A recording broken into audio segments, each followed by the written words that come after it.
Jimmy Menegakis is the owner of a sports memorabilia store called JDM Prestige Memorabilia, and it's in Old Montreal. And Jimmy's with us in the studio this morning. Jimmy, good morning. Thanks for coming in. Good morning, Mike. Thanks for having me. Do you know the statuettes that we're talking about here? Do you know what they're like? Yes, I haven't seen them in person, but I did my research after I heard about the unfortunate news, which is very shocking and disappointing that someone would resort to that.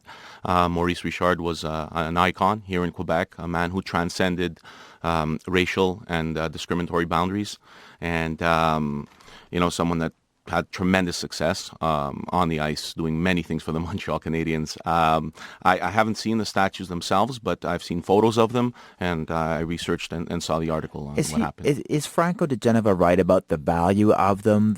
Just $10,000? I mean, that's what they were maybe worth originally, but the Rocket's been dead now 10 years. What's their value now? It could be a lot higher. It's very difficult to say because the sports memorabilia market, you got to look at the actual industry itself. There's two types of collectors. There's the nostalgia collector who associates their childhood memories with that particular player. Just like Mr. Lemire mentioned earlier, he had met the Rocket personally. And then there's also the actual investors that buy these memorabilia and want them to appreciate in value and sell them. To pinpoint an exact value on it is extremely difficult. You can't really tell. You can't really tell. I'm sure they've appreciated in value. It's how much someone is willing to pay to have something so unique in their collection. Is it at all possible that a collector might have had them stolen to order just to be part of his or her collection? If you look at the industry itself and the type of people I've met through my time collecting and my time having set up my business, sports memorabilia collectors are people that they want to relate. The ones that collect them and have them at home and hang the pieces up on their wall or put their statues out or hang up their jerseys, they have a sentimental attachment to them. So to have something stolen and be part of your collection, I don't think that would be possible or that would make sense. The Laval police officer we were speaking to was wondering about how easily they might be traced because apparently they have serial numbers on them.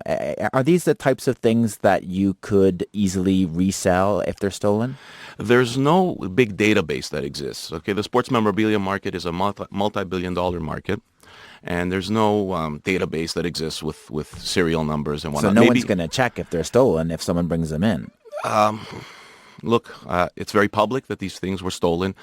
Anytime, and especially in the internet age, anytime somebody wants to buy something or is offered to purchase something, they go on the web right away. They Google, they search. As soon as you search this, you'll see that they're stolen.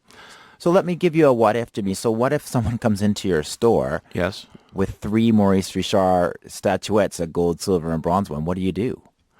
I would contact the police. I would contact the police and see if the serial numbers match what the numbers they have on file are, because certainly the gentleman that had them in his collection has the serial numbers noted somewhere. Would you let on that that you knew that there had been 3 statuettes stolen, or would you try to help catch the guy or whoever it is trying to sell them? I would want to contribute and try and help catch the person.